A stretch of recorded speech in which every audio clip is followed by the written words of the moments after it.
हाँ जी बेटा, good morning. अगर हम लोग बात करें तो हम लोगों का जो चैप्टर चल रहा है इंट्रोडक्शन टू स्ट्रैटेजिक मैनेजमेंट, उस चैप्टर के अंदर मैंने लास्ट लेक्चर में तुम लोगों को एक कॉन्सेप्ट पढ़ाया था, अगर बात याद हो तुम लोगों को, स्वॉट एनालिसिस। सबसे पहले तो मुझे ये बताओ स्वॉट एनालिसिस का सिंपल सा मतलब क्या होता है। स्वॉट का मतलब क्या होता है? What is the full form of स्वॉट? Strength, weakness, opportunities, threats. अगर आपको कोई भी बिजनेस रिलेटेड क्या लेने हैं, डिसीजंस लेने हैं, तो आपको दो तरीके के एनवायरनमेंट को क्या करना पड़ता है? एनालाइज करना पड़ता है। सर वो दो एनवायरनमेंट कौन कौन से होते हैं? Internal, external. इंटरनल एनवायरनमेंट को एनालाइज करते हो तो दो चीजों को चेक करते हो, स्ट्रेंथ और वीकनेस, और एक्सटर्नल एनवायरनमेंट को चेक करते टाइम अपॉर्चुनिटी, थ्रेट्स। इन चारों चीजों को अगर आप इंडिविजुअली चेक करोगे तो इसको हम लोग क्या बोलते हैं? स्वॉट एनालिसिस। अब वापस आता हूं, स्ट्रेंथ का मतलब क्या होता है? Strength is what? Inherent capability.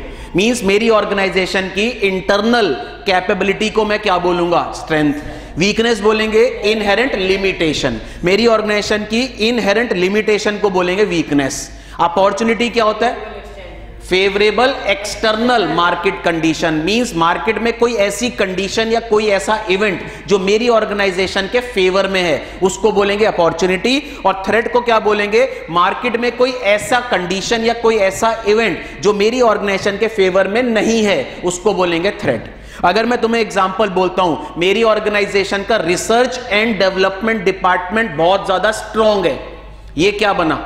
Strength बना। मेरी ऑर्गेनाइजेशन का रिसर्च एंड डेवलपमेंट डिपार्टमेंट बहुत बेकार है, ये क्या बना? वीकनेस। मार्केट में जो चीज मैं बनाता हूं या जो सर्विसेज मैं प्रोवाइड करता हूं, मार्केट में उसकी डिमांड इंक्रीज हो रही है, अपॉर्चुनिटी। मार्केट में मेरा कोई नया कॉम्पिटिटर आ गया, थ्रेट। तो याद रखना, इन चारों को अगर अलग अलग एनालाइज करोगे तो ये बन जाता है स्वॉट एनालिसिस। फिर मैंने तुम लोगों को स्टार्ट किया था advantages as well as limitations of strategic management. Advantages पढ़ाए थे। एडवांटेजेस पढ़ाने से पहले मैंने तुम लोगों को एक चीज बताई थी, कौन सी ऑर्गेनाइजेशन को हम लोग बोलेंगे स्ट्रॉन्ग ऑर्गेनाइजेशन? वो ऑर्गेनाइजेशन जो बहुत पैसा वाली ऑर्गेनाइजेशन है, या वो ऑर्गेनाइजेशन जो अपने आप को चेंज करती है एनवायरमेंट के अकॉर्डिंग?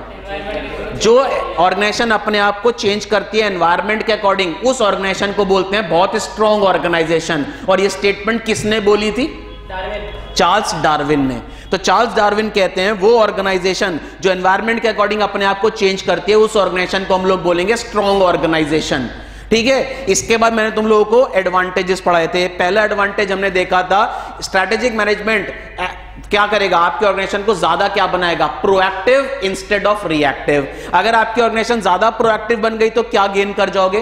Competitive advantage. इसके बाद आपकी ऑर्गेनाइजेशन के लिए कैसा काम करेगा? Act as a corporate defence mechanism against pitfalls, errors, mistake. इसके बाद स्ट्रैटेजिक मैनेजमेंट आपको क्या प्रोवाइड कराता है? याद करो, फ्रेमवर्क, जिससे आप क्या लोगे? सारे मेजर डिसीजन। इसके बाद मैंने आपको बताया था स्ट्रैटेजिक मैनेजमेंट अगर आपकी ऑर्गेनाइजेशन फॉलो करती है तो आपको क्या पता चलेगी? फ्यूचर की डायरेक्शन, जिससे आप फ्यूचर को इजीली क्या कर पाओगे? फेस कर पाओगे। एक चीज और बताई थी, स्ट्रैटेजिक मैनेजमेंट आपके ऑर्गेनाइजेशन को क्या अचीव करने में हेल्प करता है? लॉन्जिविटी। दैट इज आपकी ऑर्गेनाइजेशन लॉन्ग टाइम तक क्या करती रहेगी? सर्वाइव, जिसके बाद आपको फ्यूचर में क्या मिलेगा? सक्सेस। याद है कुछ? इसके बाद हमने पढ़े थे लिमिटेशंस। कितनी लिमिटेशंस मैंने कंप्लीट कराई थी लास्ट लेक्चर में? 2। पहली लिमिटेशन थी टाइम कंज्यूमिंग प्रोसेस, दूसरी लिमिटेशन थी कॉस्टली प्रोसेस। मुझे बस इतना बता दो, टाइम कंज्यूमिंग प्रोसेस में कंटेंट में क्या लिखा था तुमने? Strategic management is a time consuming process. इसका मतलब अगर आप स्ट्रैटेजिक मैनेजमेंट प्रोसेस में इन्वॉल्व होते हैं तो आपका जो डेली रूटीन है, डेली जो ऑपरेशन है, उस पर क्या आएगा? इंपैक्ट। इंपैक्ट की जगह वर्ड लिखवाता है इंपीड। इसके बाद मैंने एक चीज और बताई थी, कॉस्टली प्रोसेस। कॉस्टली प्रोसेस क्यों बोलते हैं? क्योंकि आपको किसको हायर करना पड़ेगा? एक्सपर्ट्स को हायर करना पड़ेगा, जिसकी वजह से आपके ऑर्गेनाइजेशन पे एक्स्ट्रा क्या आ जाएगा? बर्डन आ जाएगा। यहां तक याद है? अब इसी के बाद 2 लिमिटेशंस और हैं, कंप्लीट कर लो, फिर एक नया टॉपिक बचेगा, वो कंप्लीट करा दूंगा। तो दैट इज लिमिटेशंस के अंदर थर्ड लिमिटेशन सुन लो।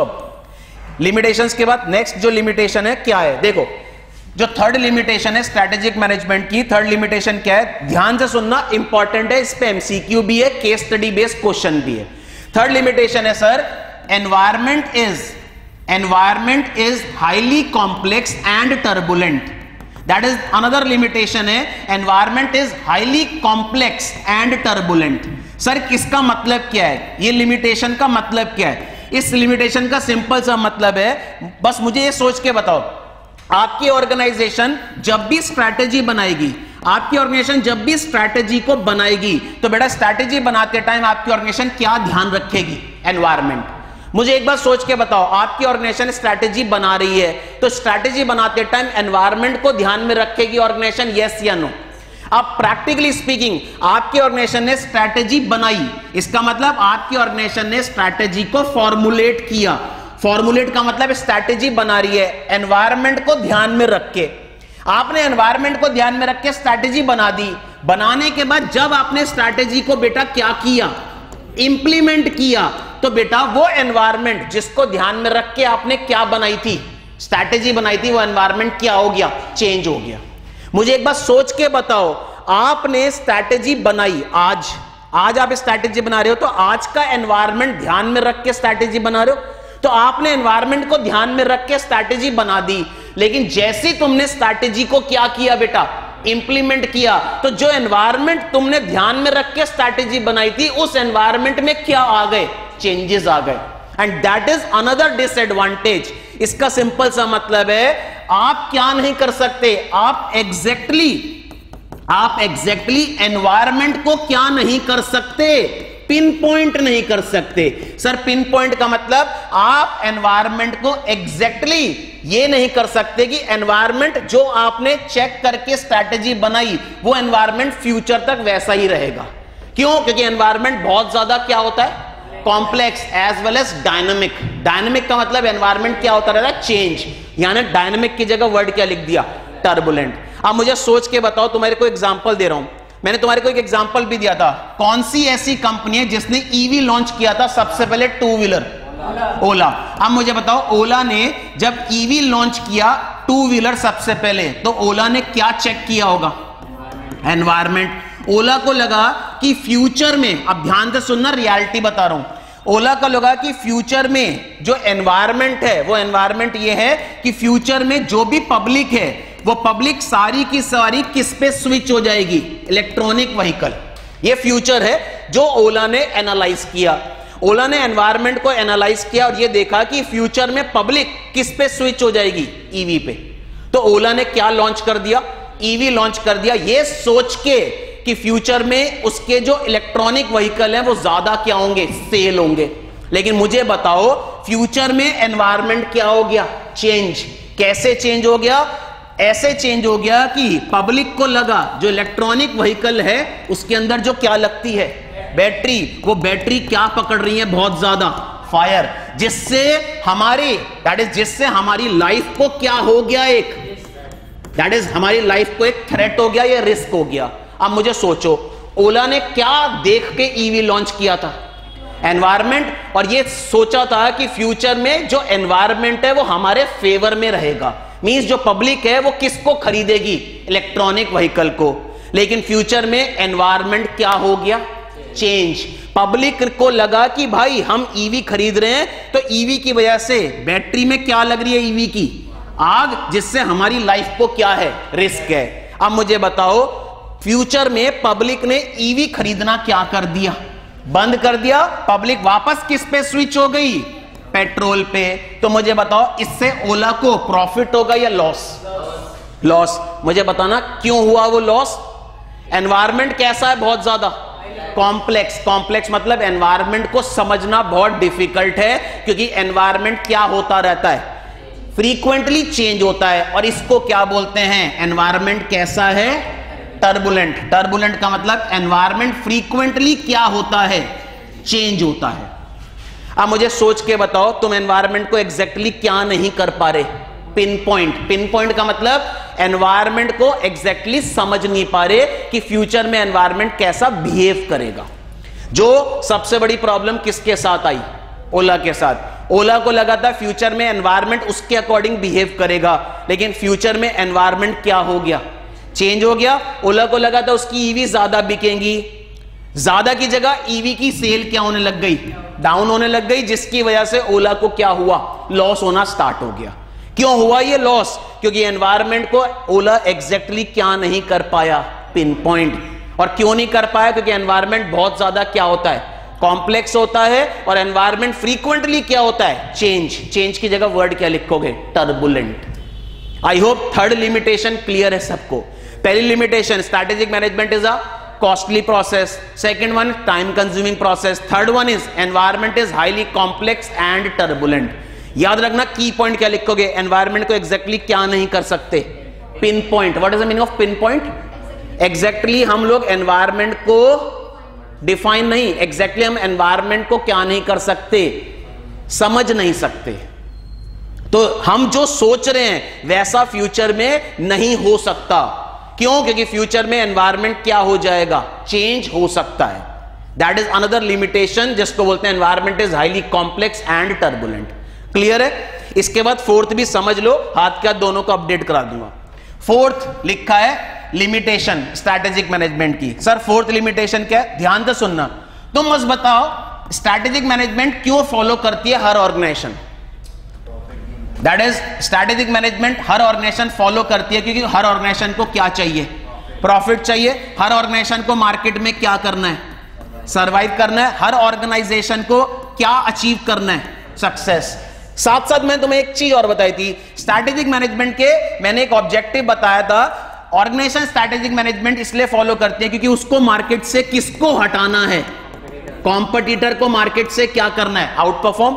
अब सोचो ध्यान से, तुम्हारी ऑर्गेनाइजेशन है, फॉर एग्जांपल लक्ष्य की ऑर्गेनाइजेशन है जिसने स्ट्रैटेजिक मैनेजमेंट प्रोसेस फॉलो किया, ये सोच के कि मार्केट से किसको हटा देगा, अपने कॉम्पिटिटर को। सपोज करो मेरी ऑर्गेनाइजेशन लक्ष्य की ऑर्गेनाइजेशन का कॉम्पिटिटर है, तो लक्ष्य ने स्ट्रैटेजिक मैनेजमेंट प्रोसेस फॉलो किया ये सोच के कि मार्केट से किसको हटा दे, अपने कॉम्पिटिटर को।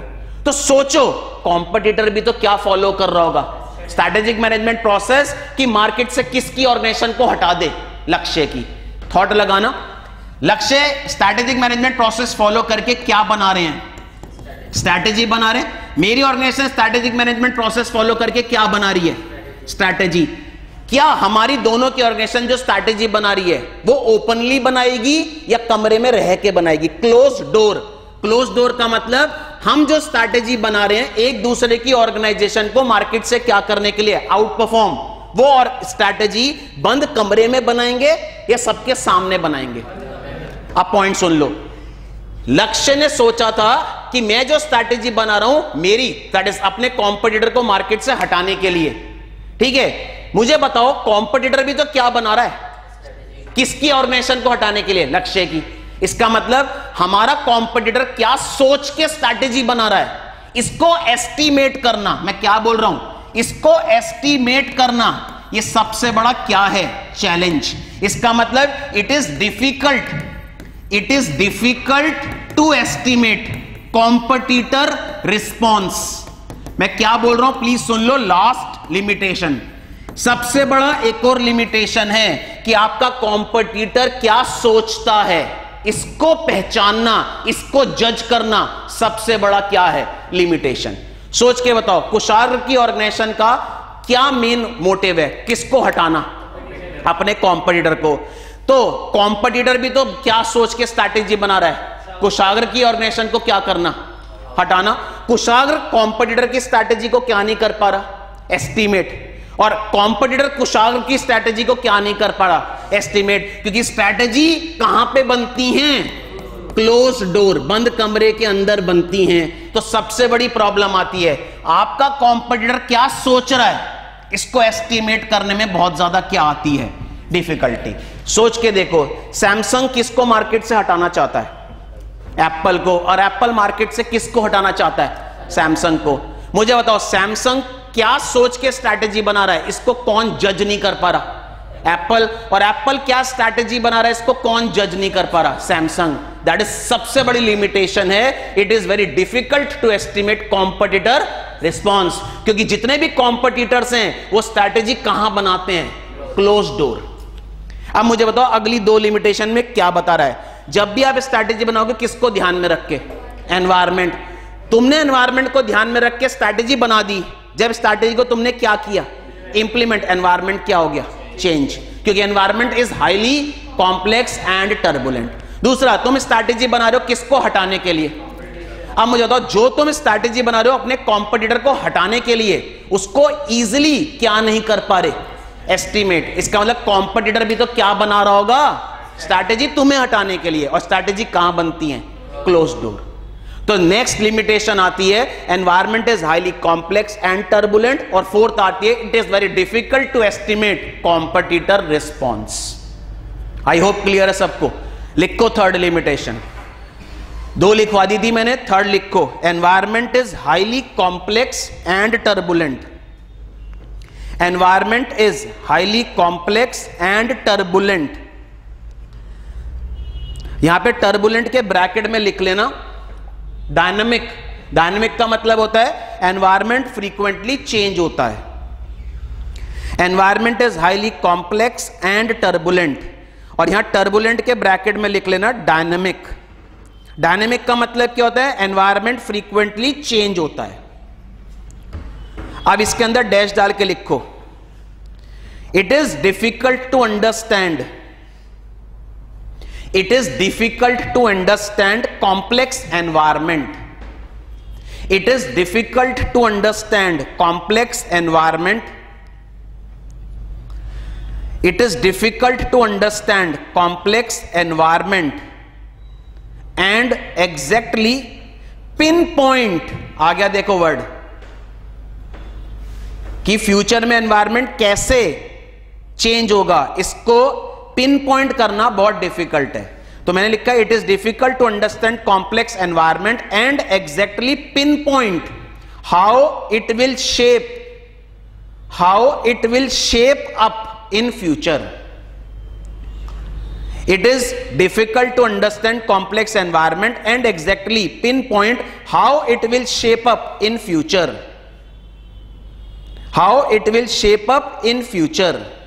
लाइन समझ आ गई कि फ्यूचर में एनवायरमेंट कैसे चेंज होगा, इसको एस्टिमेट करना बहुत ज्यादा क्या है? डिफिकल्ट, क्योंकि एनवायरमेंट कैसा होता है? Highly complex. और कॉम्प्लेक्स किस वजह से बोला है? क्योंकि एनवायरमेंट फ्रीक्वेंटली क्या होता है? चेंज। चेंज की जगह वर्ड क्या लिखा है? टर्बुलेंट। इसमें एग्जांपल लिखवा रहा हूं, जो एग्जांपल मैंने तुम्हें बताया है। ओला ने क्या सोच के ईवी लॉन्च किया था कि फ्यूचर में पब्लिक किस पे स्विच होगी? ईवी पे। एनवायरमेंट एनालाइज किया था और ये सोच के कि फ्यूचर में एनवायरमेंट ओला के फेवर में रहेगा, लेकिन पब्लिक ईवी पे स्विच क्यों नहीं हुई फ्यूचर में? क्योंकि पब्लिक को लगा इलेक्ट्रॉनिक व्हीकल की जो बैटरी हैं वो बहुत जल्दी क्या पकड़ लेती हैं? आग, फायर, जिसकी वजह से पब्लिक की लाइफ को क्या हो गया? रिस्क, दैट इज थ्रेट हो गया, जिसकी वजह से पब्लिक ने ईवी खरीदना बंद करके वापस किस पे आ गई? पेट्रोल। तो एग्जाम्पल यही लिखवा रहा हूं, तुम्हारे मॉड्यूल में लिखा है। For example 2 wheeler electric vehicle, और यहां पे इन्होंने ब्रांड लिखवाया है, ओला नहीं लिखवाया। कोई भी कंपनी जो 2 व्हीलर लॉन्च करती है, तो 2 व्हीलर इलेक्ट्रॉनिक या electric vehicle brand, 2 wheeler electric vehicle brand counted on strategic benefit. लिखोगे लाइन समझ आ जाएगी। 2 व्हीलर इलेक्ट्रॉनिक या electric vehicle brand counted on strategic benefit, counted on strategic benefit, counted on strategic benefit, but customers are getting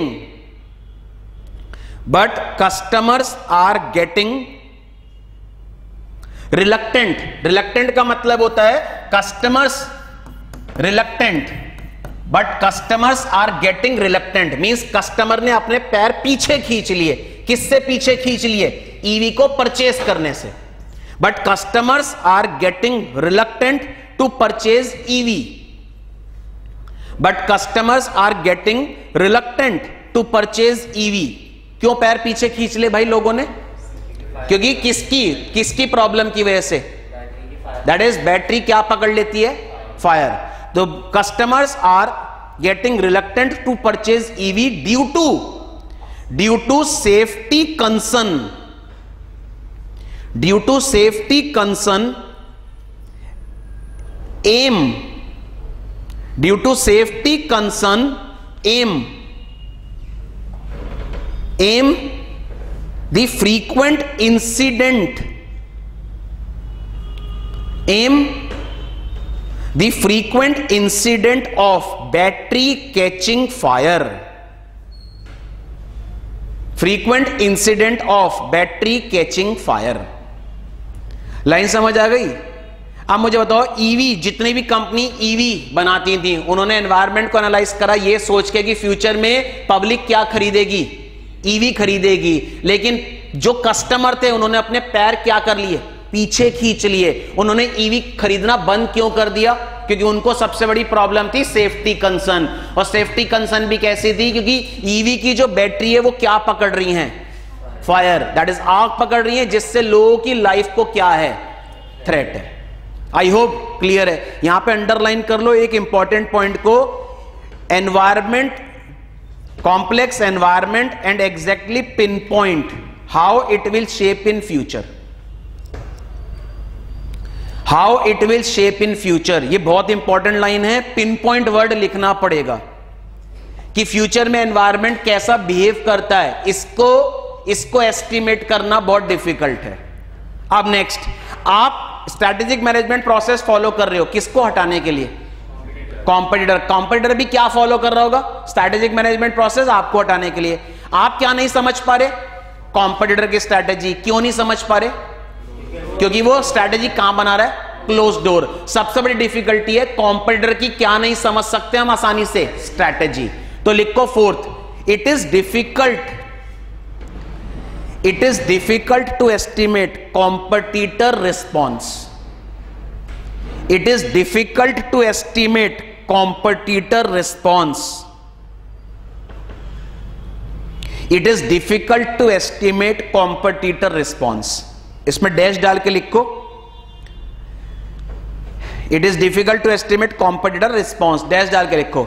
in competitive scenario means आज की date में हर organisation एक दूसरे को मार्केट से हटाना चाहती हैं, लेकिन प्रॉब्लम क्या आती है? क्योंकि हमें समझ नहीं आती हमारे कॉम्पिटिटर क्या स्ट्रैटेजी बना रहा है, क्योंकि स्ट्रैटेजी कहां बनती है? Close door. ये लाइन लिखवा रहा है, in competitive scenario, comma, all organization are trying to move in competitive scenario, comma, all organizations are trying to move in competitive scenario, comma, all organizations are trying to move strategically, means हर organisation strategy बनाती हैं, किसको हटाने के लिए? Competitors को। लेकिन competitor की स्ट्रैटेजी को समझना बहुत बड़ी क्या है? बहुत बड़ी डिफिकल्टी है। क्यों? क्योंकि स्ट्रैटेजी कहां बनती है? Close door. तो ये बोल रहा है all organisation are trying to move strategically, that is it is difficult to clearly estimate, that is it is difficult to clearly estimate competitive, it is difficult to clearly estimate competitive response. It is difficult to clearly estimate competitive response because most of the strategies or decisions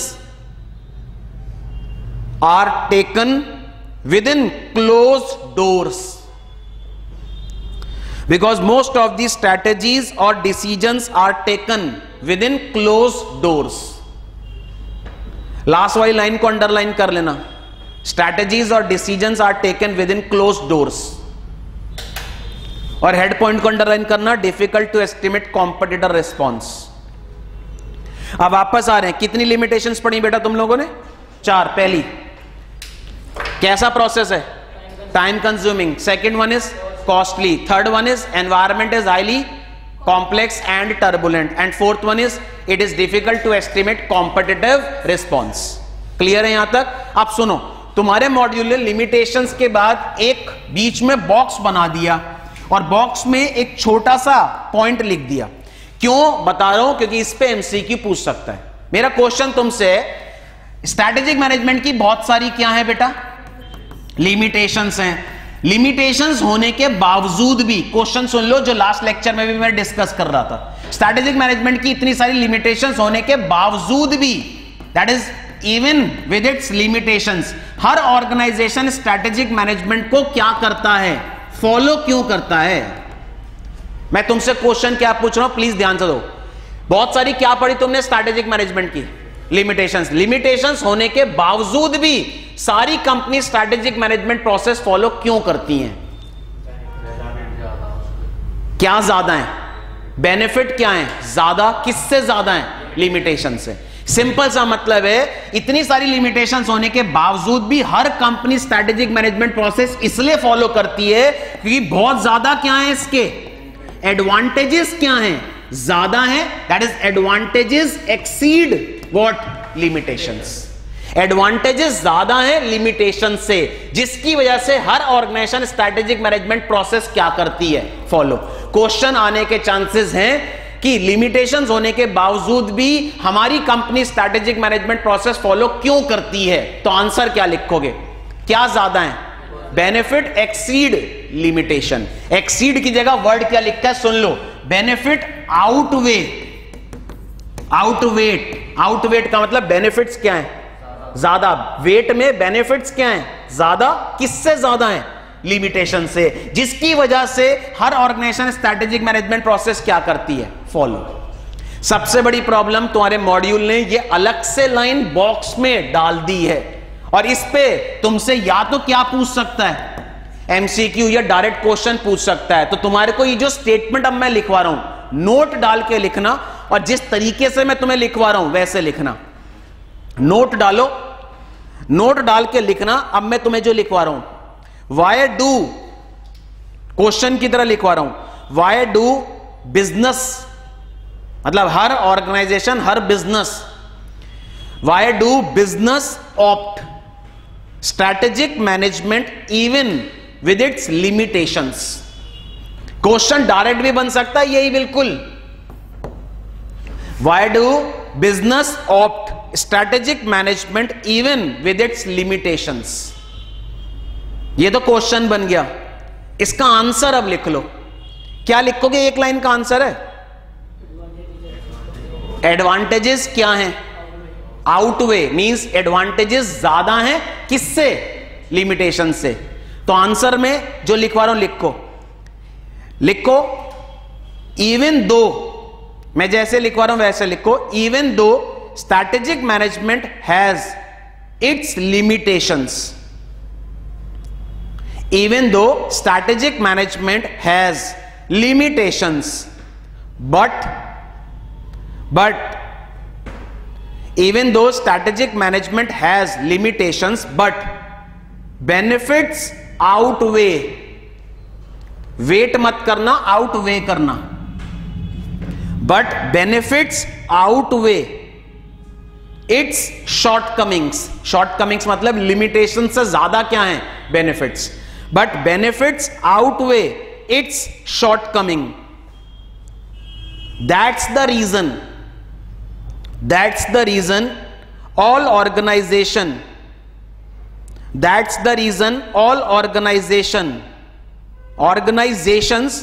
opt strategic management. I hope clear है। इस पे important लिख लो। Reason direct question बन सकता है, MCQ बन सकता है, कुछ भी आ सकता है इस पॉइंट से। तुम्हारे मॉड्यूल ने बीच में लिख रखा है ये बॉक्स बना के। अब ये कंप्लीट हुआ था तुम्हारे स्ट्रैटेजिक मैनेजमेंट की एडवांटेजेस, लिमिटेशंस। अब नेक्स्ट दो टॉपिक बचे हैं तुम्हारे इस चैप्टर के अंदर। सर दो टॉपिक कौन से बचे हैं? नेक्स्ट टॉपिक हेडिंग डाल लो, strategic levels. Strategic levels in the organization. इस पे से क्वेश्चन जरूर मिलेगा आपको अपने एग्जाम में। Strategic levels in the organisation, याद रखना, इस पे से एग्जाम में क्वेश्चन जरूर मिलेगा टॉपिक में से। इंपॉर्टेंट लिख लो, इंपॉर्टेंट। सबसे पहला point, strategic levels in the organisation का मतलब क्या होता है? तुम लोगों ने जरूर पढ़ा होगा लेवल्स ऑफ मैनेजमेंट, पढ़े हैं? हर ऑर्गेनाइजेशन में कितने लेवल्स ऑफ मैनेजमेंट होते हैं? 3। एक को क्या बोलते हैं? टॉप। टॉप के बाद कौन आता है? मिडिल। मिडिल के बाद कौन आता है? लोअर। इसका मतलब हर ऑर्गेनाइजेशन में जनरली कितने लेवल्स ऑफ मैनेजमेंट होते हैं? 3। 1 होता है टॉप, टॉप के बाद नेक्स्ट कौन आता है? मिडिल, मिडिल के बाद नेक्स्ट कौन आता है? लोअर। यही 3 जो लेवल्स ऑफ मैनेजमेंट है, यही कॉन्सेप्ट है तुम्हारा। ये स्ट्रैटेजिक लेवल्स का मतलब क्या होता है? स्ट्रैटेजिक लेवल्स का मतलब होता है ऑर्गेनाइजेशन के अंदर कितने लेवल्स ऑफ मैनेजमेंट होते हैं। अब सुन लो, हर ऑर्गेनाइजेशन में यह देखा गया जनरली कितने लेवल्स ऑफ मैनेजमेंट होते हैं बेटा? 3। सर वो 3 का नाम चेंज कर दिया। टॉप की जगह क्या बोलेंगे? Corporate level. टॉप की जगह नाम क्या आ गया यहां पे? Corporate level. मिडिल की जगह नाम क्या आ गया सर यहां पे? Business level. इसका मतलब सर स्ट्रैटेजिक मैनेजमेंट में तुम्हारा नाम चेंज हो गया। टॉप को क्या बोलते हैं? Corporate level. मिडिल को क्या बोलते हैं? Business level. और लोअर को बोलते हैं फंक्शनल लेवल। लोअर को बोलते हैं फंक्शनल लेवल। तो point is that what are the different strategic levels in the organization? There are 3 strategic levels. One is corporate, next one is business, next one is functional. अब top, middle, lower की जगह word क्या आ जाएगा? Corporate, business, functional. Diagram बनवा रहा हूं, उसके बाद एक एक करके इनको डिटेल में पढ़ना है। आप सुनो, तुम्हारे को जो डायग्राम बना रहा हूं बिल्कुल जर्नल डायग्राम, फिर दूसरा डायग्राम भी बनवाऊंगा। थॉट लगाना। सबसे पहले मैं यहां पे डायग्राम क्या बनवा रहा हूं? एक होगा हेड ऑफिस। हेड ऑफिस की बात करूं तो मैंने यहां पे बनाया हेड ऑफिस। पहले समझ लो फिर कॉपी करना। हेड ऑफिस के अंडर में मैंने बनाए डिवीजन। तो मैंने यहां लिखा डिवीजन ए, यहां पे लिखा डिवीजन बी और यहां लिखा डिवीजन सी। इसका मतलब सर मेरी कंपनी है, मेरी कंपनी में मैंने कितनी डिवीजन्स बनाई? एक डिवीजन ए, एक डिवीजन बी और एक डिवीजन सी। जो डिवीजन ए है, इस डिवीजन के अंडर में मैंने क्या बनाया? डिपार्टमेंट। वापस सुन लो, HR department, finance department, marketing department. Division B के अंडर में भी HR department, finance department, marketing department. Division C के अंडर में भी HR department, finance department, marketing department. अब ध्यान से सुनना, ये क्या है? Head office. हेड ऑफिस के अंडर में क्या है? डिवीजन। डिवीजन के अंडर में क्या है? ये डिपार्टमेंट। ध्यान से सुन लो, हेड ऑफिस को, दैट इज हेड ऑफिस की बात करूं तो ये जो सबसे ऊपर है यहां पे, इसको क्या बोलेंगे? Corporate level. जो डिवीजन का हेड होगा, हेड ऑफ द डिवीजन, इसको बोलेंगे business level. Head of the department को क्या बोलेंगे? Functional level. वापस सुन लो, मैं तुमसे बोलता हूं कुशाग्र कौन है? Business level. Kushagra is a business level manager. इसका मतलब कुशाग्र कौन सी चीज का हेड है? डिपार्टमेंट का हेड है, डिवीजन का हेड है या ऑर्गेनाइजेशन का हेड है? डिवीजन का हेड। इसका मतलब जो डिवीजन के हेड होते हैं उनको क्या बोलते हैं बेटा? Business level. जो डिपार्टमेंट के हेड होते हैं उनको क्या बोलते हैं? Functional level. और पूरी ऑर्गेनाइजेशन का जो हेड होता है उसको क्या बोलते हैं? Corporate level. ये जर्नल डायग्राम है। अब मैं तुम्हारे को जो डायग्राम बनवा रहा हूं सुनो। तुमने नाम सुना है कंपनी का? टाटा। यहां पे लिख रहा हूं टाटा ग्रुप। अगर मैं बात करूं, मैंने यहां पे टाटा ग्रुप लिखा, सोच के बताओगे टाटा पूरे ग्रुप का हेड कौन था अभी तक? रतन टाटा जी। एक्सपायर हो गए अब तो। अब मुझे बताओ, अगर मैं टाटा ग्रुप के हेड की बात कर रहा हूं, रतन टाटा जी, वो कौन से लेवल में है? Corporate level. पूरे ग्रुप का हेड, इसको क्या बोलेंगे बेटा? Corporate level. अब थॉट लगाओ, टाटा ग्रुप के अंडर में तुमने एक डिवीजन सुनी होगी टाटा मोटर्स। टाटा की कार आती है, टाटा मोटर्स कार बनाता है। इसके अलावा टाटा स्टील, टाटा किस में है? स्टील में भी है। इसके अलावा सब लोग टाटा का नमक भी खाते हैं। तो यहां लिख रहा हूं टाटा केमिकल्स। सोच के बताओ, मुझे बस सोच के बताओ, ग्रुप कौन है? टाटा ग्रुप। कितने डिवीजन बनाए हैं? 3। एक डिवीजन का नाम टाटा मोटर, दूसरे डिवीजन का नाम टाटा स्टील, तीसरे डिवीजन का नाम टाटा केमिकल्स। टाटा मोटर के अंडर में क्या एक डिपार्टमेंट एचआर होगा? टाटा मोटर के अंडर में फाइनेंस डिपार्टमेंट, टाटा मोटर के अंडर में मार्केटिंग डिपार्टमेंट, टाटा स्टील के अंडर में HR department, finance department, marketing department, Tata chemical के अंडर में HR department, finance department, marketing department. अब थॉट लगाना, थॉट। मैंने क्या बोला? कृष्णा टाटा ग्रुप के ओनर हैं। कौन सा लेवल हुआ? इसका मतलब जो पूरे ग्रुप का ओनर है उसको क्या बोलेंगे? Corporate level. कुशाग्र, सुन लो, कुशाग्र टाटा मोटर डिवीजन का हेड है। इसका मतलब कुशाग्र टाटा मोटर डिवीजन का हेड है। इसका मतलब Kushagra is what? Business level. Gaurav Tata steel का हेड है। Gaurav is also what? Business level. Lakshya Tata chemical का हेड है। लक्ष्य इज व्हाट? Business level. मैं अपनी बात कर रहा हूं, मैं टाटा मोटर का एचआर डिपार्टमेंट का हेड हूं। टाटा मोटर का एचआर डिपार्टमेंट का हेड मैं हूं, तो मैं कौन से लेवल पे आ गया? Functional level. XYZ एक पर्सन है जो टाटा स्टील के फाइनेंस डिपार्टमेंट का हेड है, तो वह XYZ कौन से लेवल पे आ गया? Functional level. क्वेश्चन सुन लो, पूरे ग्रुप का हेड कौन होता है? कॉर्पोरेट। डिवीजन का हेड? बिजनेस। डिपार्टमेंट का हेड? फंक्शनल। कितने लेवल्स बनाए मैंने? कितने level? Corporate, business, functional. Corporate level कौन होगा? पूरे ग्रुप का हेड। बिजनेस लेवल कौन होगा? डिवीजन का हेड। फंक्शनल लेवल कौन होगा? डिपार्टमेंट का हेड। तो कितने लेवल हुए? One is corporate, one is business, one is functional. तुमसे क्वेश्चन पूछ रहा हूं, मैं पूरे ऑर्गेनाइजेशन रिलेटेड डिसीजन लेता हूं। पूरे ऑर्गेनाइजेशन से रिलेटेड डिसीजन कॉर्पोरेट लेवल। मैं डिवीजन से रिलेटेड डिसीजन लेता हूं बिजनेस। मैं डिपार्टमेंट से रिलेटेड डिसीजन लेता हूं फंक्शनल। डिपार्टमेंट मतलब फंक्शनल, डिवीजन मतलब बिजनेस, पूरे ग्रुप का मतलब कॉर्पोरेट। आई होप क्लियर है सबको। अब ध्यान से सुन लो, तुम्हें एक डायग्राम तो ये बनाना है, दूसरा डायग्राम तुम्हारे मॉड्यूल में नहीं है जो मैंने बनवाया, ये बनाना है। क्यों? ये डायग्राम तुम जब बनाओगे तो तुम्हारे दिमाग में रहेगा एग्जैक्टली व्हाट मैं बात कर रहा हूं। रिलायंस ग्रुप का हेड कौन है? रिलायंस ग्रुप का हेड मुकेश अंबानी। तो मुकेश अंबानी कौन से लेवल पे? कॉर्पोरेट। अब रिलायंस के अंडर में रिलायंस पेट्रोलियम है और रिलायंस टेलीकॉम है, तो ये दो अलग अलग क्या हुई? डिवीजन। दोनों डिवीजन के हेड क्या कहलाएंगे? Business level. Reliance telecom division के अंडर में 4 डिपार्टमेंट फंक्शनल।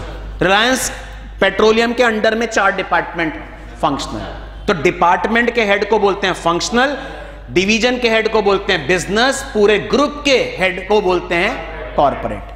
क्लियर है? तो कितने लेवल्स हुए? 3। क्लियर है? पहले तो डायग्राम बनाओ।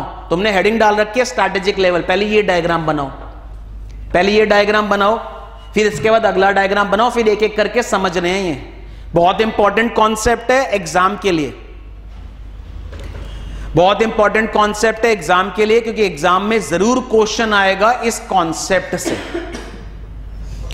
तुम ये डायग्राम एग्जाम में जरूर बना के आओगे, जो तुम्हारे सामने मैंने जर्नल डायग्राम बनाया है,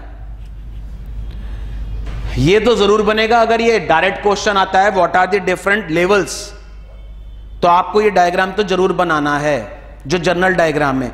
इसके बाद टाटा ग्रुप का जो डायग्राम है वो मैंने इसलिए बनवाया है कि लॉजिकली तुम्हें ये डायग्राम किस तरीके से समझ आएगा।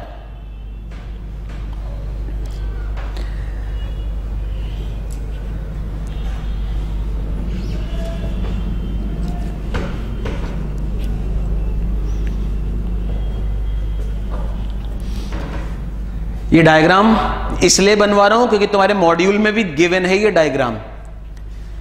तो एक बात याद रखना, जो भी तुम कॉन्सेप्ट के अंदर डायग्राम बना रहे हो, वो डायग्राम या वो एग्जाम्पल में तुम्हें वो भी लिखवा रहा हूं जो तुम्हारे मॉड्यूल में गिवन है। क्योंकि मैं वापस एक चीज बोल रहा हूं, जब भी एग्जाम के अंदर तुम डायग्राम बना के आओगे या एग्जाम्पल लिखोगे, जो अपने एग्जाम्पल लिखने हैं लिखो, लेकिन जो मॉड्यूल में एग्जाम्पल गिवन है वो भी आप लिख के आएंगे तो ज्यादा बेटर रहेगा। इसलिए तुम्हारे को मैंने ईवी वाला एग्जाम्पल जो लिखवाया है वो तुम्हारे मॉड्यूल का ही लिखवाया है कि इलेक्ट्रॉनिक व्हीकल ये सोच के बनाई थी कंपनीज ने कि फ्यूचर में इलेक्ट्रॉनिक व्हीकल बिकेंगी, लेकिन फ्यूचर में बिकी नहीं। क्योंकि इलेक्ट्रॉनिक व्हीकल फ्यूचर में क्यों नहीं बिकी? क्योंकि उनकी बैटरी क्या पकड़ रही है बेटा? आग पकड़ रही है, जिससे लोगों की सेफ्टी कंसर्न है। और ये एनवायरमेंट फ्रीक्वेंटली क्या हो गया? चेंज हो गया। बन गया ये डायग्राम जनरल। अब इससे अगला बना लो, फिर मैं तुम्हें एक एक करके लिखवा रहा हूं ये तीनों। ये बहुत इंपॉर्टेंट कॉन्सेप्ट है और इस कॉन्सेप्ट के बाद सिर्फ एक कॉन्सेप्ट बचेगा। इसका मतलब कल तुम लोगों का ये पूरा चैप्टर कंप्लीट हो जाएगा, chapter number 1। Chapter number 1 complete होते ही मुझे एक डेट बता देना, कल बात करूंगा। उसके बाद तुम लोग चैप्टर नंबर 1 का इंडिविजुअल टेस्ट दोगे, और एक टेस्ट नहीं है, चैप्टर नंबर 1 के 3-3, 4-4 टेस्ट बने हुए हैं। टेस्ट में तुम्हारे एमसीक्यू भी हैं, केस बेस्ड क्वेश्चन भी हैं, डायरेक्ट क्वेश्चन भी हैं। टेस्ट दोगे चैप्टर याद हो जाएगा। आज के लेक्चर के बाद एक लेक्चर और मान लो चैप्टर कंप्लीट होने में।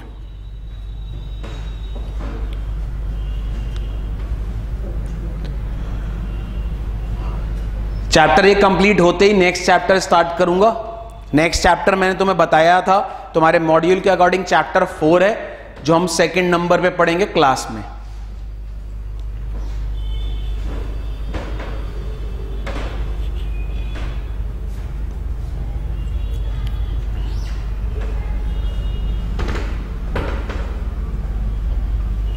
इससे पहले वाला जो डायग्राम था वो जर्नल डायग्राम था। उस डायग्राम को ही ध्यान में रख के मैंने ये डायग्राम बनवा दिया। यहां पे हेड ऑफिस का मतलब टाटा ग्रुप, डिवीजन का मतलब Tata motor, Tata steel, Tata chemical, और डिपार्टमेंट मैंने तुम्हारे सामने बना दिए, HR department, finance department, marketing department. तुम पूरा लिखना ये फाइनेंस, मैंने एफ लिख दिया, तुम पूरा लिखना finance. M stands for marketing, क्योंकि जब तुम डायग्राम को प्रेजेंट करोगे तो तुम्हारे को एफ की जगह पूरा लिखना पड़ेगा बेटा फाइनेंस। तो F means finance, M means marketing. और कौन सा डिपार्टमेंट हो सकता है? और भी किसी डिपार्टमेंट का नाम? सेल्स हो सकता है, और परचेज हो सकता है, बहुत सारे डिपार्टमेंट हो सकते हैं। तो हर डिपार्टमेंट के हेड को क्या बोलेंगे? Functional level. जनरली ये देखा गया है कि ऑर्गेनाइजेशन में 3 लेवल्स ऑफ मैनेजमेंट होते हैं, वही कॉन्सेप्ट है यहां पे। 3 लेवल में नाम आ गए, कॉर्पोरेट, बिजनेस, फंक्शनल। बन गया डायग्राम? आप सुनो, सबसे पहला पॉइंट हेडिंग डाल लो कॉर्पोरेट लेवल। इसका मतलब अब हम सबसे पहले कॉर्पोरेट लेवल के बारे में पढ़ रहे हैं। बस सबसे पहले एक एक 2-2 पॉइंट समझते रहो, और उसके बाद मैं तुम्हारे को अपडेट कराता रहूंगा। पहले कॉर्पोरेट लेवल को समझते हैं। मुझे बस इतना सोच के बताओ, थॉट लगाओ बेटा, कॉर्पोरेट लेवल में कौन कौन होता है? सबसे पहले सर कॉर्पोरेट लेवल में आएगा हमारे सीईओ। अगर आपके सामने बोला मैं कंपनी का सीईओ हूं, सीईओ की फुल फॉर्म क्या होती है बेटा? Chief executive officer. इसका मतलब अगर मैंने आपको बोला मैं कंपनी का सीईओ हूं, इसका मतलब मैं कौन से लेवल पे हूं? Corporate level. तो सर कॉर्पोरेट लेवल में कौन आता है? सीईओ आते हैं। कॉर्पोरेट लेवल में बोर्ड ऑफ डायरेक्टर्स आते हैं। कॉर्पोरेट लेवल में अदर सीनियर पर्सन्स आते हैं। इसका मतलब अगर मैं बात करूं, corporate level includes CEO, board of directors, other senior personal. Personal लिखा है, पर्सन ने लिखा। बहुत सारे पर्सन्स जो टॉप लेवल पे हैं, उनको क्या बोलेंगे? Corporate level. आप थॉट लगाओगे, थॉट। कुशाग्र, कृष्णा, लक्ष्य, गौरव, आप चारों कॉर्पोरेट लेवल पे हो। तो आप जो स्ट्रैटेजी बनाओगे, थॉट लगाना, मैं क्वेश्चन क्या बोल रहा हूं, आप चारों कॉर्पोरेट लेवल पे हो, तो आप जो स्ट्रैटेजी बनाओगे वो पूरे ग्रुप से रिलेटेड बनाओगे, डिवीजन से रिलेटेड बनाओगे, या डिपार्टमेंट? इसका मतलब सर कॉर्पोरेट लेवल क्या करता है? कॉर्पोरेट लेवल जो भी स्ट्रैटेजी बनाता है, इसका मतलब सर कॉर्पोरेट लेवल जो भी स्ट्रैटेजी बनाता है या जो भी क्या लेता है, डिसीजंस लेता है, वो पूरे ऑर्गेनाइजेशन मतलब पूरे ग्रुप से रिलेटेड लेता है। बिल्कुल सिंपल पॉइंट। इसका मतलब पहला पॉइंट, सर कॉर्पोरेट लेवल में कौन कौन आता है? सीईओ आता है, board of director, other senior persons. Second point, sir corporate level क्या करता है? स्ट्रैटेजी बनाता है पूरे ग्रुप से रिलेटेड या ऑर्गेनाइजेशन से रिलेटेड। इसका मतलब कॉर्पोरेट लेवल क्या लेता है? डिसीजंस लेता है पूरे ऑर्गेनाइजेशन से रिलेटेड। 2 पॉइंट क्लियर है? तीसरा पॉइंट ध्यान से सुनना। तीसरा पॉइंट, सर कॉर्पोरेट लेवल के बहुत सारे क्या होते हैं? रोल्स। अब ध्यान से सुनना, one of the most important question. Sir corporate level के बहुत सारे रोल्स होते हैं। पहला रोल, कॉर्पोरेट लेवल क्या करता है? कॉर्पोरेट लेवल स्ट्रैटेजी को बनाता है, बनाने के बाद कॉर्पोरेट लेवल स्ट्रैटेजी को क्या करता है? इंप्लीमेंट करता है। लेकिन स्ट्रैटेजी किससे रिलेटेड होती है? ऑर्गेनाइजेशन से रिलेटेड। जो स्ट्रैटेजी कॉर्पोरेट लेवल ने बनाई उस स्ट्रैटेजी को ओवरसी भी करता है। ओवरसी मतलब मैंने स्ट्रैटेजी बनाई पूरी ऑर्गेनाइजेशन से रिलेटेड, वो स्ट्रैटेजी सही तरीके से काम कर रही है या नहीं कर रही, इसको चेक भी कौन करेगा? Corporate level. तो पहला पॉइंट, कॉर्पोरेट लेवल का पहला रोल क्या होता है? Formulate and implement strategy for the whole organisation. Second, जो स्ट्रैटेजी कॉर्पोरेट लेवल ने बनाई उस स्ट्रैटेजी को क्या करता है? ओवरसी करता है। तीसरा पॉइंट, मुझे एक बात बताओ, कॉर्पोरेट लेवल एक काम और करता है। सर क्या करता है? Provide leadership to the whole organisation. मुझे एक बात सोच के बताओ, मुझे बस इतना सोच के बताओ, टाटा ग्रुप का हेड कौन था? कॉर्पोरेट लेवल कौन था? रतनलाल, दैट इज रतन टाटा जी थे। तो वो एक तरीके से लीडर की तरह काम करते थे ना। इसका मतलब पूरे ग्रुप को चलाते कौन है? Corporate level. तो पूरे ग्रुप से रिलेटेड जो भी लीडरशिप क्वालिटी होगी वो किस में होगी सर? Corporate level. मैंने क्या लिखा है? थर्ड रोल पढ़ना, प्रोवाइड व्हाट?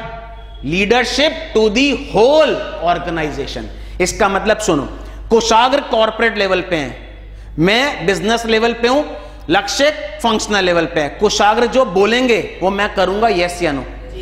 साथ साथ लक्ष्य भी करेंगे, यस या नो। इसका मतलब लीडर कौन हुआ? Leader corporate level. इसका मतलब Kushagra is what? Corporate level. इसका मतलब कुशाग्र क्या प्रोवाइड करा रहे हैं? Leadership to the whole organisation. एक बात सोच के बताओ, एक पॉइंट और इसी के अंदर, मुझे बस इतना सोच के बताओ, मैं कौन हूं? मैंने बोला मैं बिजनेस लेवल हूं। इसका मतलब मैं कौन हुआ? इधर देखो जरा डायग्राम, मैं कौन हुआ? टाटा मोटर का हेड। मैं बिजनेस लेवल, मेरे अंडर में कौन हुआ है?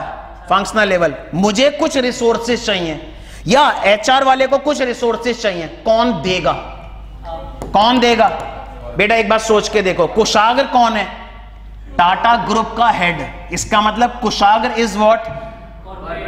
मैं कौन हूं? बिजनेस। मुझे रिसोर्सेज चाहिए, कौन एलोकेट करेगा?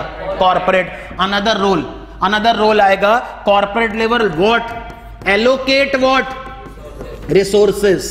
सोच के देखो, जो भी रिसोर्सेज नीचे वालों को चाहिए वो रिसोर्सेज उनको कौन एलोकेट कर रहा है? Corporate level. वापस सुन लो, पहला रोल क्या निकल के आया? कॉर्पोरेट लेवल क्या करेगा? स्ट्रैटेजी को बनाएगा, इंप्लीमेंट करेगा, लेकिन स्ट्रैटेजी होगी होल ऑर्गेनाइजेशन। उस स्ट्रैटेजी को क्या करेगा? ओवरसी करेगा। क्या प्रोवाइड कराएगा? Leadership to the whole organisation. इसके बाद एलोकेशन ऑफ व्हाट? रिसोर्सेज।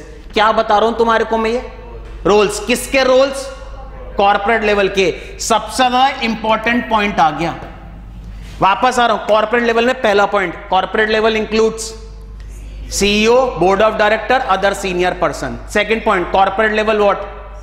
यहां लिखा है, इट फॉर्मुलेट स्ट्रैटेजी और take decision for the whole organization. Different roles of corporate level. पहला, formulation and implementation of strategy for the whole organisation, overseeing strategy for the whole organisation, provide leadership to the whole organisation, allocation of resources.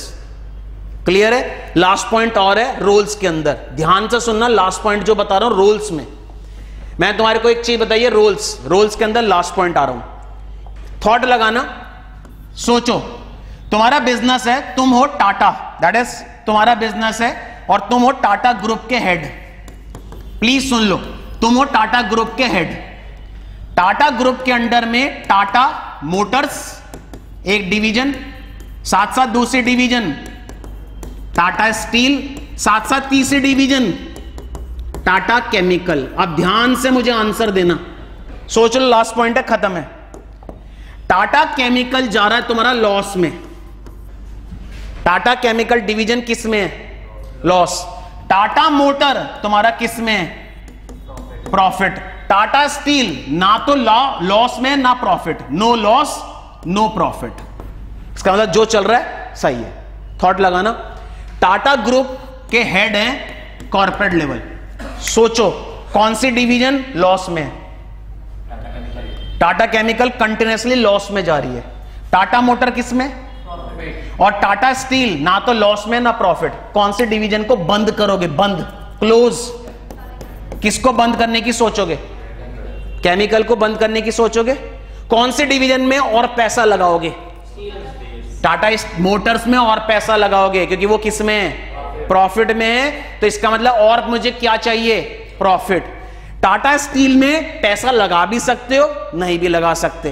क्यों, Tata steel में क्या चल रहा है, no profit no loss. Simple सा मेरा question है, किस डिवीजन को बंद करोगे, किस डिवीजन को बंद नहीं करोगे, बस इतना बता दो।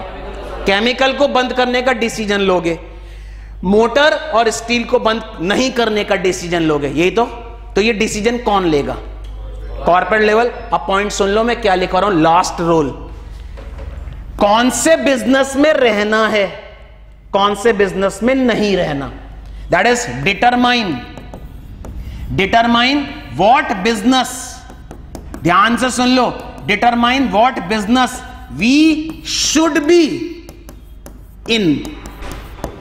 कौन से बिजनेस में रहना है, कौन से बिजनेस में नहीं रहना, ये कौन डिटरमाइन कर रहा है, मुझे बताओ। कौन से बिजनेस में रहना है, कौन से में नहीं रहना, किस में नहीं रहना, किस में रहना है, मोटर और स्टील में रहना है। कौन सोचेगा, कौन डिसीजन लेगा, कॉर्पोरेट लेवल। समझ आ गए। 5 रोल बता दो मुझे कॉर्पोरेट लेवल के। फॉर्मुलेट पहले होता है, बाद में implement. Formulation, implementation, strategy for the, बनाने के बाद क्या कर रहा है, check. Overseeing strategy for the whole organisation. Provide what, leadership to the whole organisation. Next, allocation of resources. 5th, determining what business we should be in. किस division को बंद करना है, किस डिवीजन को चलते रहने देना है, ये डिसीजन कौन लेगा, कॉर्पोरेट लेवल। खत्म हो गया कॉर्पोरेट लेवल। वापस बोल रहा हूं, कॉर्पोरेट लेवल में तुमने पढ़े टोटल 7 पॉइंट, लेकिन 7 पॉइंट कैसे लिखोगे, 2 पॉइंट तो जर्नल, उसके बाद 3rd पॉइंट में तुम क्या लिख रहे हो, रोल्स। किसके रोल्स लिख रहे हो, कॉर्पोरेट लेवल। कितने रोल्स, 5। पहला role, formulation, implementation, strategy for the whole organisation, overseeing strategy for the whole organisation, provide leadership to the whole organisation, allocation of resources, determining what business we should be in. This is one of the very important question from your exam point of view. Direct question आता है 5 number का, What are the different roles, responsibilities of corporate level manager?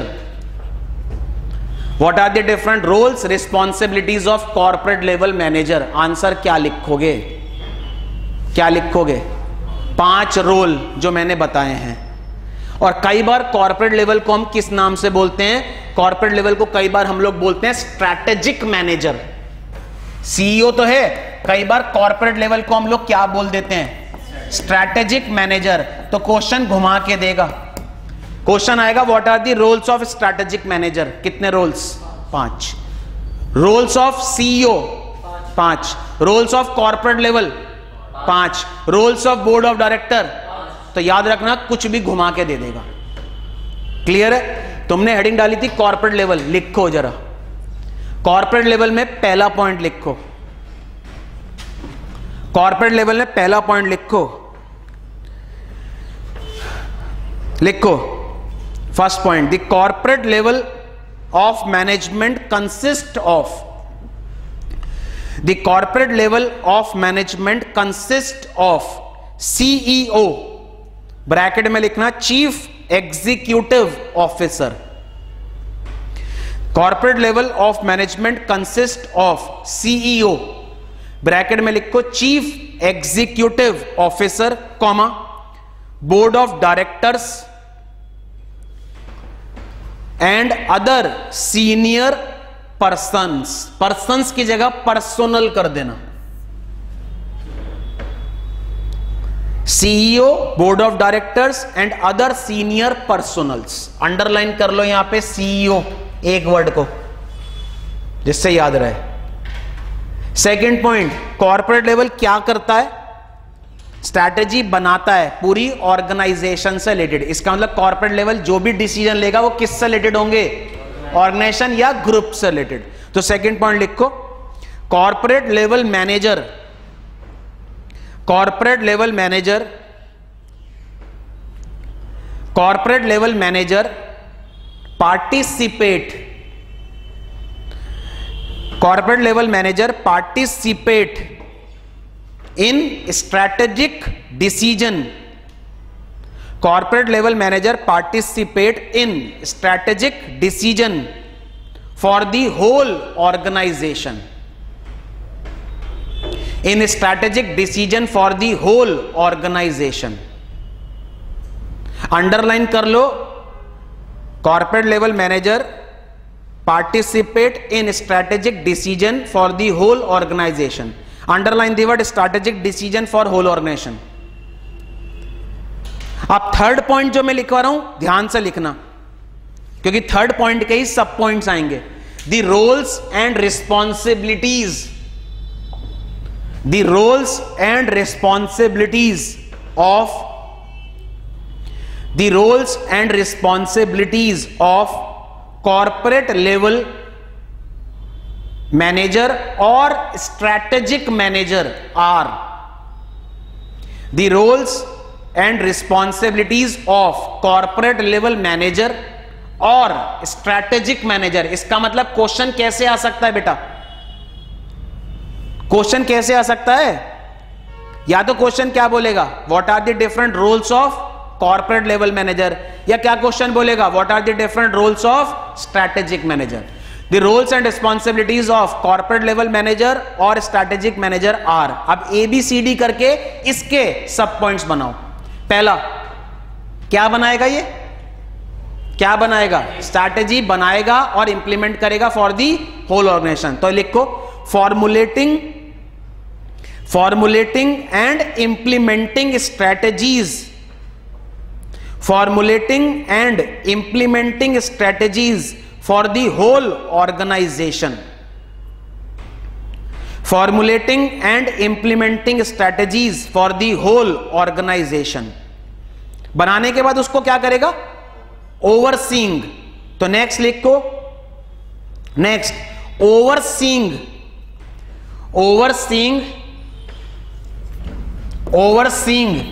strategies, overseeing strategies for the whole organization, overseeing strategies for the whole organization। इसके बाद क्या provide कराएगा, leadership. Third, provide leadership to the whole organisation, provide leadership to the whole organisation. Next, allocating resources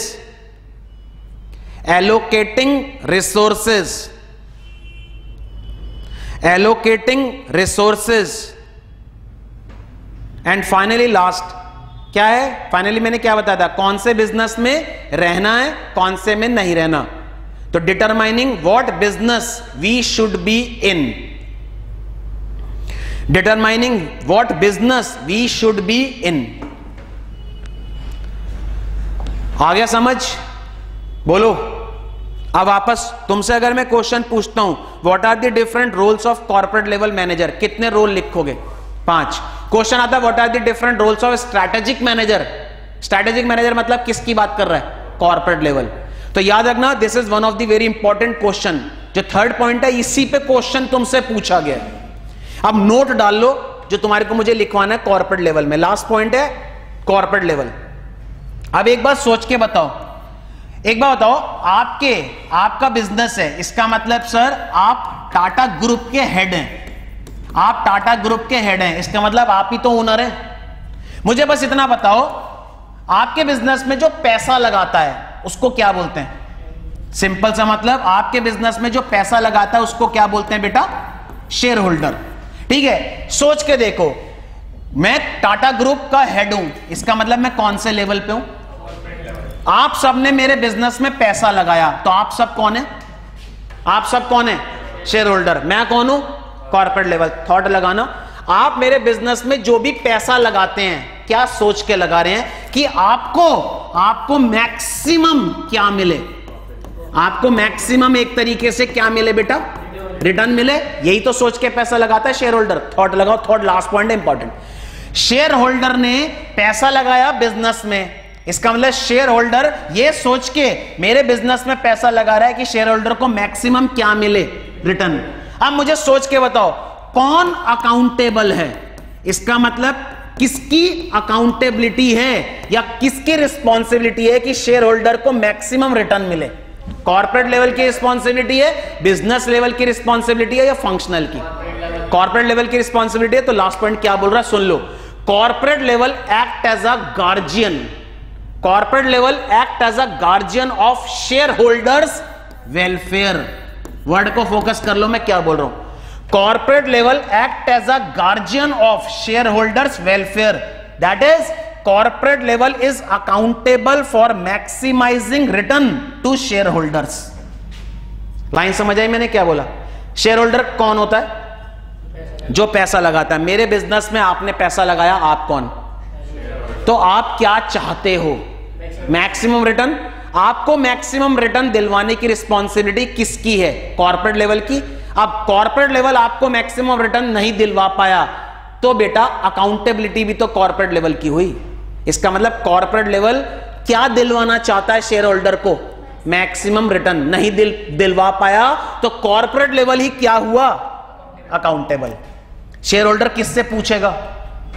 corporate level से पूछेगा, क्योंकि corporate level ही तो responsible है share holder को क्या दिलवाने के लिए? Maximum return. वापस बोल रहा हूं, बहुत इंपॉर्टेंट पॉइंट लिखिए, एमसीक्यू आएगा। क्या लिमिटेशन तो है, लेकिन अगर वो क्वेश्चन एग्जाम में पूछेगा कि which level is responsible for share holders welfare, answer and define the responsibility of that level. Question घुमा के देते हैं। क्वेश्चन क्या देगा? स्टेटमेंट देगा, which level of management is responsible for share holders welfare, question mark, what are the different responsibility of that level. सबसे पहले तुम्हारे को पता होना चाहिए कौन सा लेवल रिस्पॉन्सिबल है शेयर होल्डर के वेलफेयर के लिए। उसके बारे में उसकी रिस्पॉन्सिबिलिटी लिखो। कितनी रिस्पॉन्सिबिलिटी लिखोगे? 5। ये क्वेश्चन घुमा घुमा के आता है, इसलिए नोट डाल के लिखवा रहा हूं। आंसर सही है, लिमिटेशन है ये, लेकिन पॉइंट इज दैट कि घुमा के क्वेश्चन देगा। लिखो नोट डाल के। अब मैं जो लिखवा रहा हूं बहुत इंपॉर्टेंट है, लिखो corporate level manager. Corporate level manager, इन्होंने मेनली उसमें एक नाम भी लिख दिया सीईओ, जिससे याद रहे। Corporate level manager particularly, corporate level manager particularly CEO can be viewed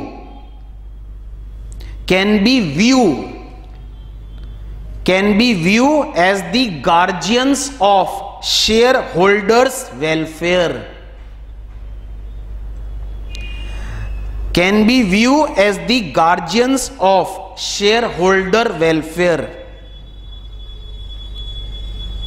can be viewed as the guardian of shareholders welfare, that is, ध्यान से लिखना line, that is, it is the responsibility of corporate level, that is, it is the responsibility of corporate level to maximize shareholders wealth. That is, it is the responsibilities of corporate level to maximize shareholders wealth, comma, if they are not, then corporate level is likely to be held. If they are not, then corporate level is likely to be held accountable. आराम से पढ़ो line को, आराम से पढ़ो line को। If they are not, then corporate level is likely to be held accountable. इन्होंने क्या बोला? शेयर होल्डर के रिटर्न को मैक्सिमाइज करने की रिस्पॉन्सिबिलिटी किसकी? अगर कॉर्पोरेट लेवल शेयर होल्डर के वेल्थ को मैक्सिमाइज नहीं कर पाया तो कौन अकाउंटेबल हुआ? Corporate level. तो क्या लिखा है? Can be view as guardian of share holders welfare. इसका मतलब शेयर होल्डर्स की वेल्थ को मैक्सिमाइज करने की रिस्पॉन्सिबिलिटी कॉर्पोरेट लेवल की होती है। और अगर शेयर होल्डर की वेल्थ मैक्सिमाइज नहीं हुई, इसका मतलब शेयर होल्डर को मैक्सिमाइज क्या नहीं मिला, तो बेटा कौन अकाउंटेबल है, corporate level. I hope clear है। This is what the first level of management, जिसको बोलते हैं कॉर्पोरेट लेवल। वापस बोल रहा हूं, इसके अंदर सबसे ज्यादा इंपॉर्टेंट क्वेश्चन है roles responsibility of corporate level. Clear है? हेडिंग डालो नेक्स्ट, बिजनेस लेवल। खत्म करा दूं लेवल, बोलो एक और खत्म कर लो, बिजनेस लेवल। फंक्शनल को नेक्स्ट लेक्चर में करा दूंगा, 2 लाइन का आंसर है, बिजनेस खत्म है। सेकंड लिख लो, सेकंड लिख लो, बिजनेस लेवल 2 लाइन का आंसर है, इसमें ज्यादा नहीं है। लिखो बिजनेस लेवल। अब सबसे पहला पॉइंट, कॉर्पोरेट लेवल में कौन कौन था, CEO, board of director, other senior person. Business level में कौन होगा, अभी मैंने तुम्हें बताया था, बिजनेस लेवल में होता कौन है, हेड ऑफ डिवीजन। इसका मतलब हेड ऑफ द डिवीजन को क्या बोलते हैं बेटा, बिजनेस लेवल। कई बार इसी को हम लोग दूसरे नाम से बोलते हैं बिजनेस लेवल मैनेजर।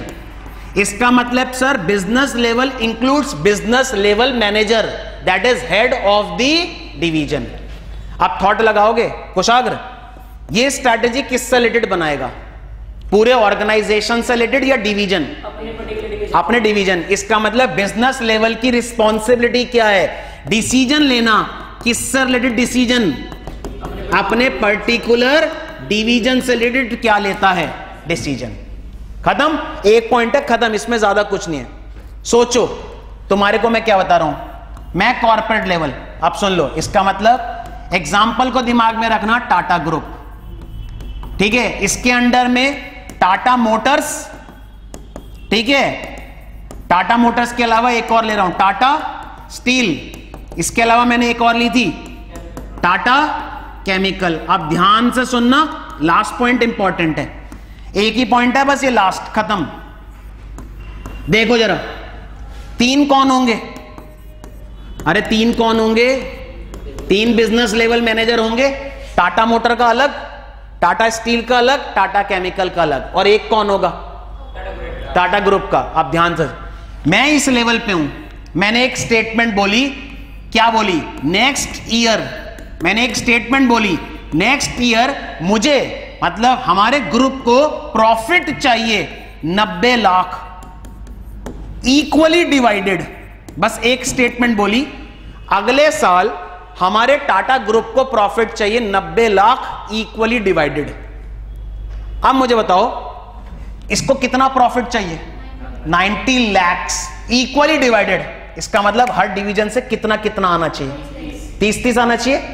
अब मुझे बताओ, इसने जो स्टेटमेंट बोली, क्या स्टेटमेंट इसने ये बोली कि टाटा मोटर 30 लाख तेरे से चाहिए, टाटा स्टील तेरे से चाहिए 30 लाख, टाटा केमिकल तेरे से चाहिए 30 लाख, ये एक स्टेटमेंट बोली।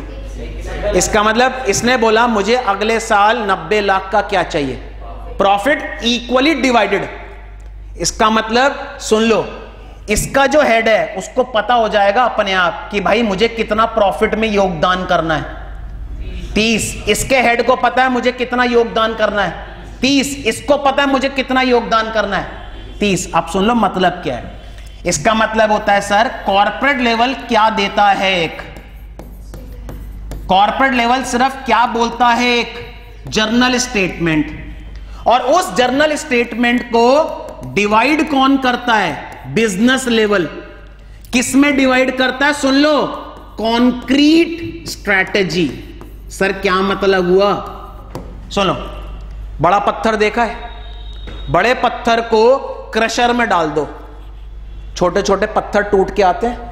अब सुनो, बड़ा पत्थर क्या है, बड़ा पत्थर है नेक्स्ट ईयर हमें 90 लाख का क्या चाहिए, प्रॉफिट, इक्वली डिवाइडेड। ये क्या हुआ, बड़ा पत्थर, इसको छोटे छोटे पार्ट में ब्रेक किया, यहां से कितना चाहिए, यहां से कितना चाहिए, 30, यहां से कितना चाहिए, 30। इसका मतलब बिजनेस लेवल का काम क्या होता है, सुन लो, बिजनेस लेवल क्या करता है, डिवाइड। किसको, जर्नल स्टेटमेंट, कहां से आ रही है, कॉर्पोरेट लेवल, किस में डिवाइड करता है, कॉन्क्रीट स्ट्रैटेजी।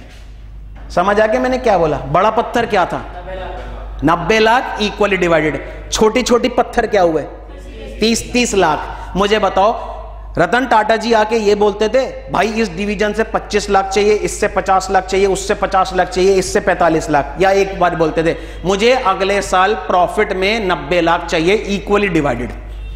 क्या बोलते थे? एक स्टेटमेंट, जर्नल स्टेटमेंट। अपने आप डिवीजन के मैनेजर उसको किस में ब्रेक कर लेते थे? Concrete strategy. हर डिवीजन के मैनेजर को पता है ना, जब उन्होंने क्या वर्ड बोला, इक्वली डिवाइडेड, तो हर डिवीजन से कितना आना चाहिए? 30। अगर 90 है, 3 डिवीजन है, तो कितना लाख? बोलो। अब मेरा क्वेश्चन है, सुन लो जरा। जर्नल स्टेटमेंट बोल रहे हैं 1 करोड़ चाहिए इक्वली डिवाइडेड, 3 डिवीजन है, तो कॉन्क्रीट क्या बनेगा? 1 करोड़ इक्वली डिवाइडेड, ये जर्नल स्टेटमेंट। कॉन्क्रीट क्या बना? 33 करोड़ हर डिवीजन से। इसका मतलब जर्नल स्टेटमेंट को ब्रेक करा किसमें? कॉन्क्रीट स्ट्रैटेजी में। किसने ब्रेक करा? Business level. जर्नल स्टेटमेंट मतलब याद रखना, बड़ा पत्थर। कॉन्क्रीट का मतलब क्या होता है? छोटे छोटे पत्थर्स। लास्ट है, खत्म। अब वापस आ रहा हूं, बिजनेस लेवल में 2 ही पॉइंट है। Business level includes what? Head of the division. इसका मतलब बिजनेस लेवल के अंदर कौन होता है? बिजनेस लेवल मैनेजर, जिसको क्या बोलते हैं? Head of the division. ये क्या लेता है? डिसीजन लेता है डिवीजन से रिलेटेड। इसका एक काम होता है, क्या काम होता है सर? ये क्या करता है? डिवाइड करता है। किसको? General statement coming from corporate level into concrete strategy. Clear है? याद रहेगी लाइन, इंपॉर्टेंट है, लिखो, खत्म करो। हेडिंग डालो, सेकंड बिजनेस लेवल। हेडिंग डालो बिजनेस लेवल। पहला पॉइंट लिखो, पहला point, business level includes business level manager. Business level includes business level manager, that is head of the division. Business level includes business level manager, that is head of the division. That is head of the division. Underline कर लो यहां पे head of the division word को। Head of the division को underline करो। Second point लिखो, business level manager. Business level manager is responsible. Business level manager is responsible for decision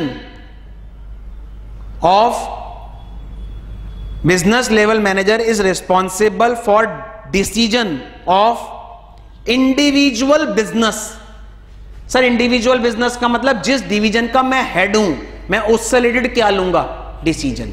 तो business level manager is responsible for, क्या लिखवाया मैंने? Responsible for decision for individual business. Individual business का मतलब क्या हुआ? Bracket में लिख लो डिवीजन। लास्ट इंपॉर्टेंट पॉइंट है, क्या रोल है इनका? क्या करते हैं ये? डिवाइड। किसको? General statement. कहां से आ रही है? किसमें? Concrete strategy. तो लिखो the role of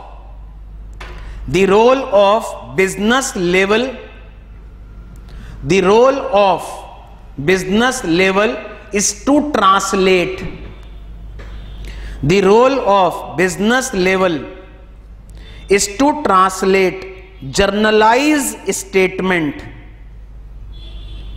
the role of business level is to translate journalize statement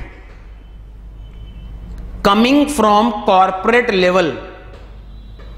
The role of business level is to translate journalized statement coming from corporate level into concrete strategy, into concrete strategy, into concrete strategy for individual business। या individual business का मतलब division से है। The role of business level is to translate journalized statement coming from corporate level into concrete strategy for individual business। Line समझ आ गई मैंने क्या बोला? मैंने तुम्हारे को बोला मुझे अगले साल 1 करोड़ प्रॉफिट चाहिए इक्वली डिवाइडेड। इसका मतलब 3 डिवीजन है, उन डिवीजन के हेड को अपने आप पता करना पड़ेगा क्या कि 33.33 करोड़ हर डिवीजन से चाहिए। इस पूरी लाइन को लिखना जरूरी है, अदरवाइज मार्क्स नहीं मिलेंगे। अब एक लास्ट लेवल और बचा जो मैं नेक्स्ट लेक्चर में करा दूंगा, हेडिंग डाल के छोड़ दो फंक्शनल लेवल। लास्ट बचा है फंक्शनल लेवल, हेडिंग डाल के छोड़ दो। किसी को कुछ डाउट है, कुछ पूछना है पूछ लो। आज के सेशन को यहीं रोकता हूं, ठीक है। स्ट्रैटेजिक लेवल में एक लास्ट लेवल बचा है, फंक्शनल लेवल नेक्स्ट लेक्चर में कराऊंगा। चलो।